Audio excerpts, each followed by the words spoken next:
Ministério Público vai investigar o sumiço de móveis comprados para unidades de saúde em Laguna, no subestado. A compra no valor de R$84 mil para uma unidade básica não foi localizada. Alerta para o verão. O Brasil registra uma epidemia de dengue em Santa Catarina, a cidade de Itajaí, vivendo com um agravante. O mosquito transmissor pode passar outras duas doenças. A Previdência Complementar para servidores de Santa Catarina foi aprovada hoje na Assembleia Legislativa. O SCPrev será opcional para novos servidores. Revitalização. Aeroportos da região meio-oeste estão recebendo a visita de técnicos do governo federal. Hoje foi a vez do Santa Terezinha de Joaçaba. O Band Cidade desta quarta-feira já está no ar.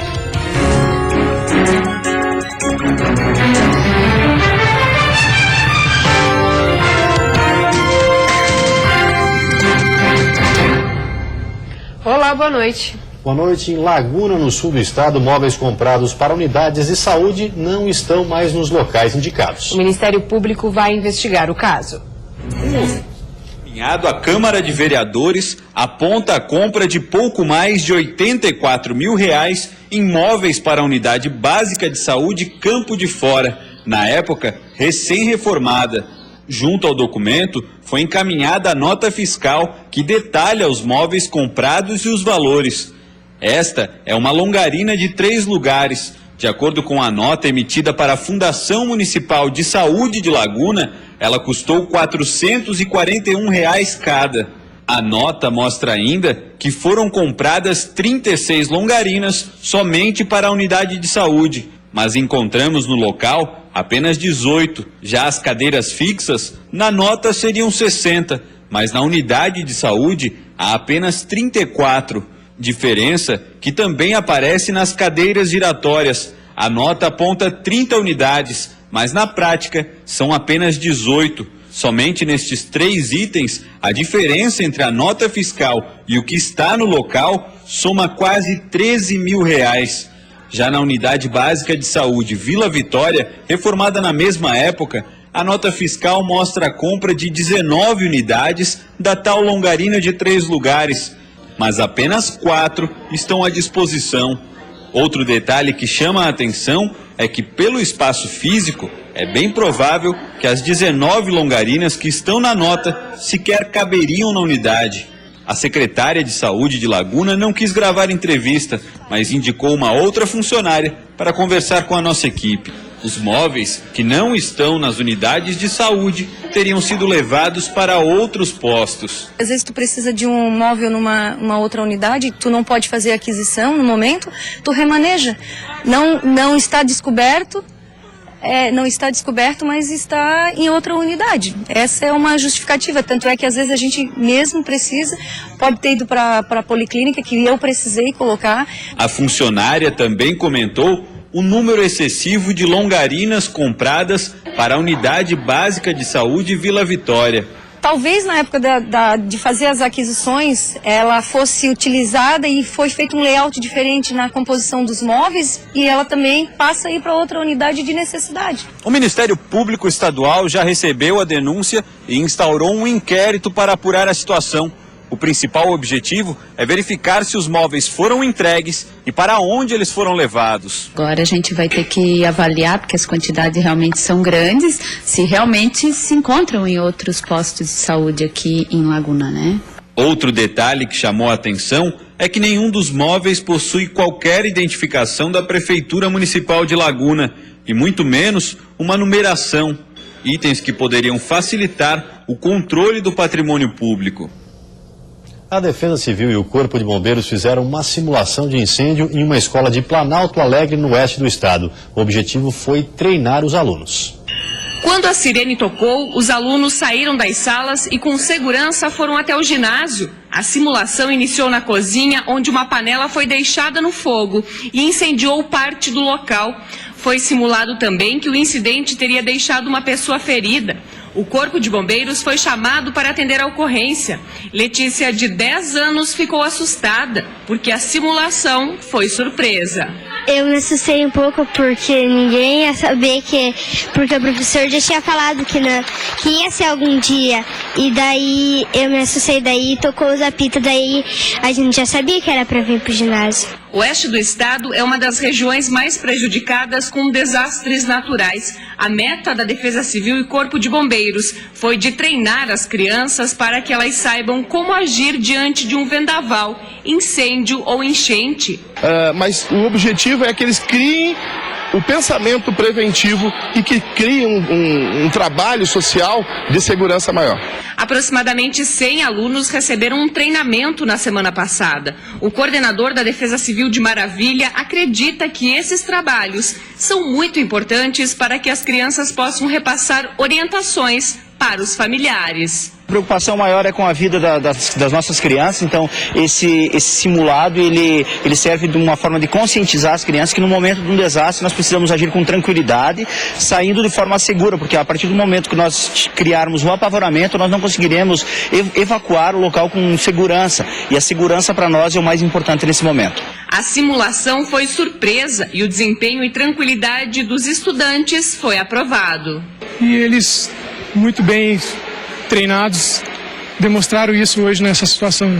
O Corpo de Bombeiros também repassou informações de como agir durante catástrofes e quais são os cuidados necessários diante desses incidentes com vítimas. Tipo assim, a gente sabia que isso ia acontecer, mas a gente não sabia o momento. E tipo, depois que a gente saiu, eu vi que a fumaça estava alta e eu até pensei que seria de verdade aquilo. Eu aprendi que a gente, quando acontecer alguma coisa assim, a gente não deve conter. Primeiro chamar alguma pessoa especial que aprendeu sobre isso, que vai ajudar nós. E a seguir, um alerta para a saúde neste verão. O mosquito transmissor da dengue também pode trazer o vírus de mais 2 doenças. E ainda violência na estrada. Acidente deixa 3 pessoas mortas na BR-282 na Serra e a polícia pede cautela em dias de chuva.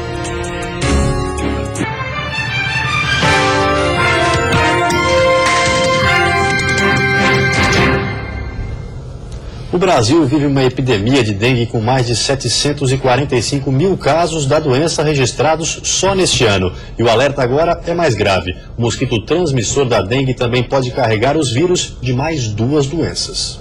O mosquito Aedes aegypti infectado é o transmissor da dengue, da febre chikungunya e da febre do Zika vírus. Febre alta, dores e manchas pelo corpo são alguns sintomas similares dessas doenças graves. Em 2015, Santa Catarina enfrentou sua primeira epidemia de dengue. Foram mais de 3 mil casos da doença registrados na cidade de Itajaí. Lá também foi registrado o único caso de febre chikungunya do estado. Por isso, a Diretoria Estadual de Vigilância Epidemiológica pede a colaboração das pessoas para que não deixem água parada em recipientes, potes ou vasos de plantas. Esses locais são propícios para a proliferação do mosquito. A fêmea do Aedes aegypti deposita seus ovos nas paredes de recipientes como este, com água parada. Com um clima quente e úmido, em 7 dias os ovos se transformam em inseto. E o risco para esse verão continua, né? A gente tem um aumento de municípios infestados, ou seja, a presença do vetor nesses municípios é bastante intensa, então o risco de ter transmissão também continua grande. Só em Florianópolis existem 242 focos do mosquito da dengue. 199 deles estão concentrados nos bairros da região continental e o restante na ilha, em maior concentração em Canasvieiras e Córrego Grande. O Centro de Controle de Zoonoses monitora o comportamento do vírus pela capital e repete o alerta. A população precisa ajudar e colaborar na eliminação do mosquito, única maneira de evitar a circulação dos vírus. A prefeitura sozinha não vai dar conta de resolver, porque a gente não tem como olhar a casa de todos os moradores de Florianópolis, né? Então é importante que cada um faça a sua parte, que olhe o seu quintal, olhe sua caixa d'água, mantenha a caixa d'água coberta, olhe suas calhas, olhe seus jardins, verifique pratinhos de planta, vasos, elimine toda a água parada. Casos de Zika vírus já foram registrados em 18 estados brasileiros. Em Santa Catarina ainda não há registro da doença, mas há risco de que ela comece a circular por aqui na temporada de verão, época de férias em que as pessoas viajam pelo país. Se a gente não tem o vetor, a gente não tem nenhuma das doenças, então é importante reforçar as ações agora nesse momento. A quinta-feira será de tempo nublado e com chuva e trovoadas em todas as regiões do estado, intercalando com períodos de melhoria durante o dia. As temperaturas ficam amenas, com mínima registrando 11 graus na Serra Catarinense. No litoral sul e norte, mínima de 17. No Vale do Itajaí e Planalto Norte, mínima de 15. Na Grande Florianópolis, as temperaturas variam entre 19 e 21 graus. E a máxima será de 24 no oeste. E o mês de dezembro promete ser de tempo instável no estado, por isso fica um alerta. É preciso ter cuidado ao pegar a estrada com chuva. Hoje, 3 pessoas morreram em um acidente na BR-282, na região serrana. Há dias que a previsão do tempo indicava chuva e hoje ela se confirmou, principalmente na região serrana. Com isso, andar nas rodovias se torna mais perigoso e as chances de acidentes aumentam nesse período de tempo instável. Um exemplo disso foi o acidente que aconteceu hoje na BR-282, em Rio Rufino, na Serra. 3 mulheres morreram e outras 2 pessoas foram levadas com ferimentos para o Hospital de Lages. Tudo indica que a combinação de chuva e velocidade pode ter sido responsável pelo incidente. As condições, assim, a chuva intensa torna mais propícia o tipo de acidente, né? Foi uma saída de pista e após a saída de pista o veículo colidiu com uma árvore, né? Condições adversas, como a redução na visibilidade, a diminuição na aderência dos pneus e a dificuldade em realizar manobras de emergência, são alguns dos problemas que os motoristas tendem a encontrar quando pegam a estrada com um tempo assim. E para não registrar acidentes mais graves, o jeito é tirar o pé do acelerador, mesmo que isso signifique andar abaixo da velocidade permitida na rodovia. Este policial explica que a redução da velocidade ajuda os motoristas a terem controle maior do carro em dias de chuva. Muitos dos acidentes ocorrem porque os condutores não atentam para os cuidados específicos que devem ser reforçados em pistas molhadas. O pessoal tem que ficar atento, né? Verificar as condições do veículo, se o pneu está em boas condições, como já falei, e diminuir a velocidade de acordo com a condição climática. Se estiver chovendo muito forte, diminuir mais a velocidade, mesmo que esteja dentro do limite de velocidade, diminuir ela para que não ocorra e, caso ocorrer, diminuir os danos, né? Com o final de ano chegando e previsões de tempo não muito animadoras, toda a preocupação é válida quando o assunto for viajar. Para evitar que vidas sejam perdidas no trânsito, é preciso colocar a mão na consciência e saber que pressa, direção e chuva não combinam mesmo. E a seguir, superando a instabilidade da economia, Sebrae de Santa Catarina incentiva empreendedores a apostarem em novas ideias para continuar crescendo. E ainda Avaí e Figueirense em contagem regressiva para a última e decisiva rodada do Campeonato Brasileiro.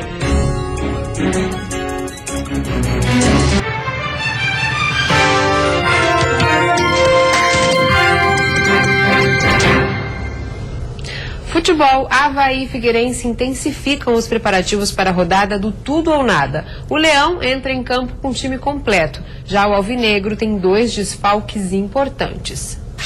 Para o jogo decisivo diante do Fluminense, o técnico Hudson Coutinho tem 2 desfalques importantes. O zagueiro e capitão Marquinhos e o lateral esquerdo Juninho. E por ironia do destino, os 2 substitutos Bruno Alves e Marquinhos Pedroso vieram da base do Figueira e vão precisar mostrar força nessa decisão. O caso de Marquinhos Pedroso é ainda mais emblemático. Ele começou o ano como titular e se manteve na posição até que Juninho se recuperou plenamente da fratura que sofreu no início do ano. Desde então, Pedroso amargou o banco de reservas e agora no último e decisivo jogo volta ao time titular. É o jogo mais importante da temporada.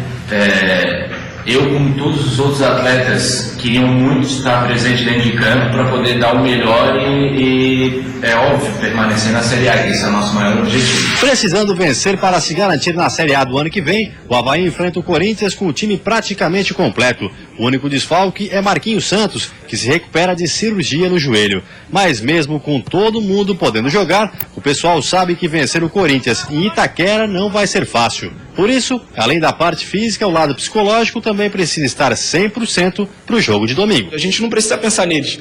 A gente precisa só pensar em uma coisa de hoje até domingo, que é a vitória. A gente tem que mentalizar a vitória.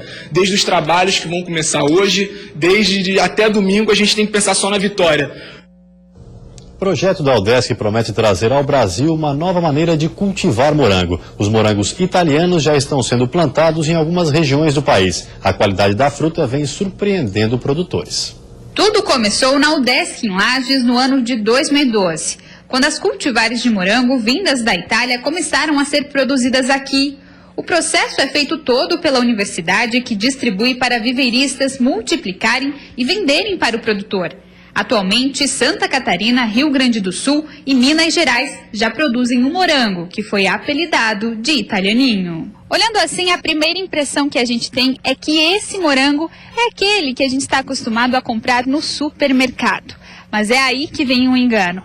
Esse aqui, além de ser maior, tem um sabor diferenciado. Quando você coloca na boca, ela tem um equilíbrio entre acidez e açúcar muito grande. É um sabor diferenciado. E a fruta vinda da Itália promete ganhar o consumidor e os produtores de morango do Brasil.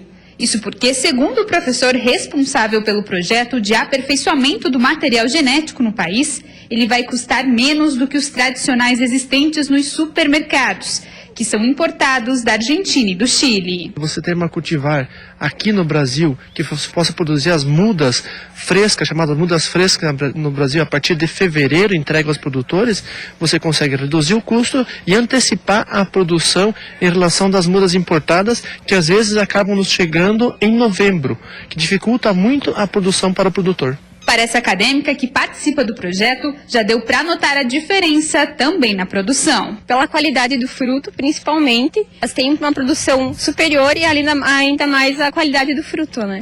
A ideia é que em fevereiro de 2016, as cultivares que estão passando por um melhoramento genético possam ser disponibilizadas aos produtores e chegarem ao consumidor em maio.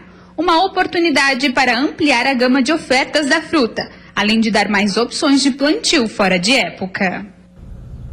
O Sebrae está incentivando os empreendedores a fazerem novos planejamentos para enfrentar a instabilidade econômica. Pedro trabalha no ramo da construção civil. Mesmo com a instabilidade na economia, ele pretende inovar o negócio com um planejamento a longo prazo para ter bons resultados a partir de 2016. Minha Casa e Minha Vida, do governo federal, vai subir um pouco mais o teto para o financiamento e vai ficar mais fácil para as pessoas de baixa renda poder fazer o seu próprio financiamento.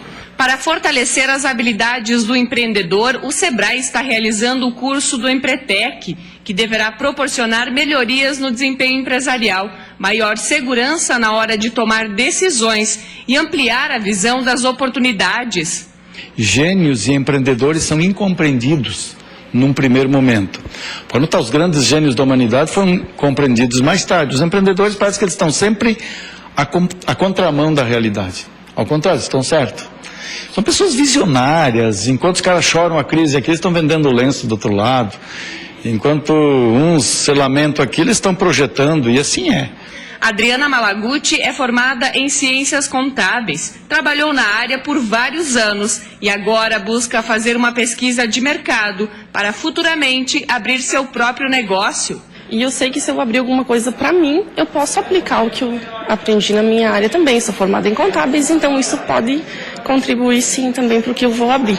Segundo uma pesquisa realizada pelo Sebrae, dos 1.343 empresários que fizeram o curso do Empretec no Brasil em 2014, 75 confirmaram que após a capacitação houve um aumento no faturamento mensal da empresa e 91% melhoraram planos e metas. Ele vem para superar desafios, fazer com que obstáculos se tornem pequenos para esses participantes, percam seu medo.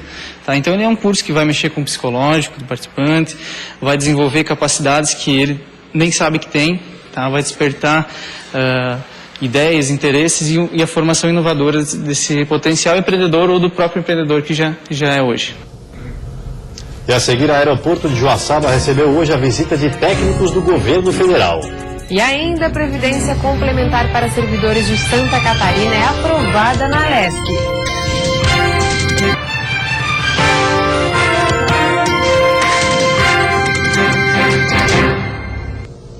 Revitalização. Aeroportos da região do Meio-Oeste estão recebendo esta semana a visita de técnicos do governo federal.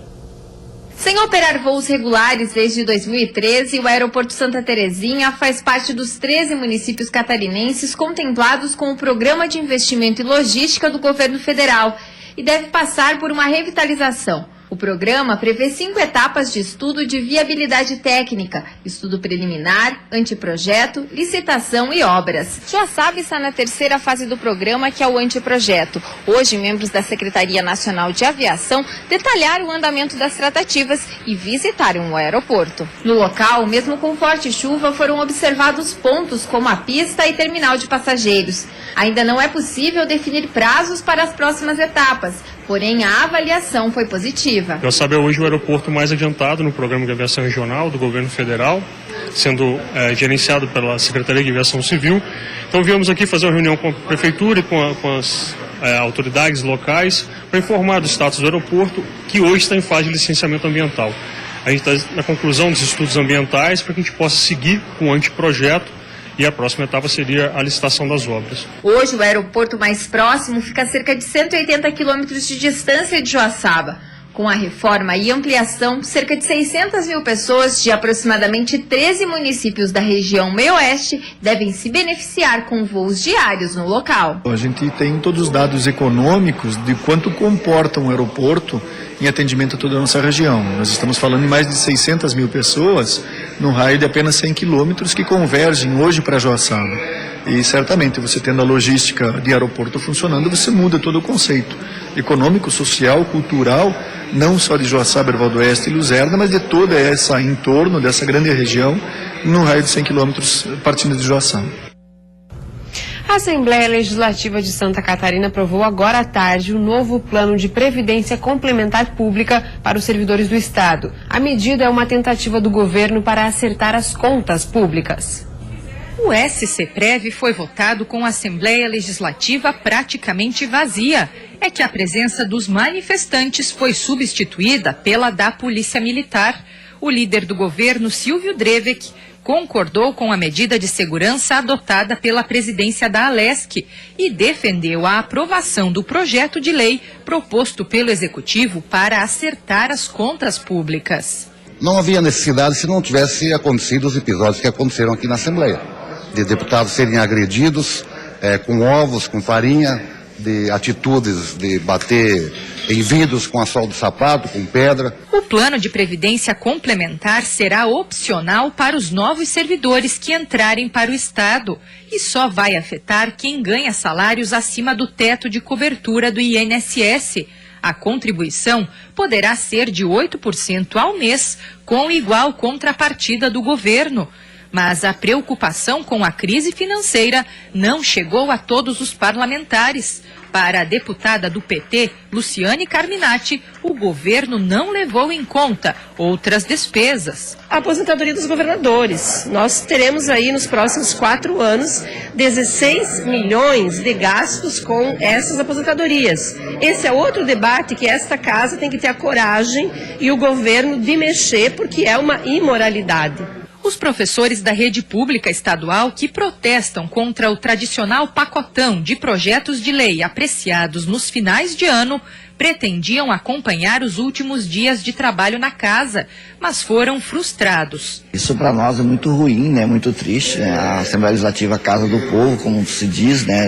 Entre aspas, e todo esse aparato militar aqui, né, para a recepção de todos os servidores. Os trabalhadores em educação aprovaram em assembleia, com a presença de outras categorias, entrar em estado de greve para a próxima terça-feira, data prevista para a votação de diversos projetos polêmicos aqui no Legislativo, como o novo plano de carreira do magistério, está programada uma paralisação de 24 horas e a convocação dos manifestantes para acompanhar a sessão plenária. O governo sabe que as medidas são impopulares e podem gerar conflitos, mas insiste no alerta de que é a única saída para salvar os cofres públicos. A gente não tem outra opção. Ou a gente faz isso agora, ou daqui 5, 6 anos o Estado é totalmente inviável. Então, mesmo que você fique impopular, que as pessoas te agridam com palavrões e desequilíbrio, eu acho que estou fazendo o que é correto. E quando a gente tem convicção de que está fazendo certo, ele não pode ceder. E você fica agora com o Jornal da Band. Uma ótima noite a todos e até amanhã. Boa noite para você. Até amanhã.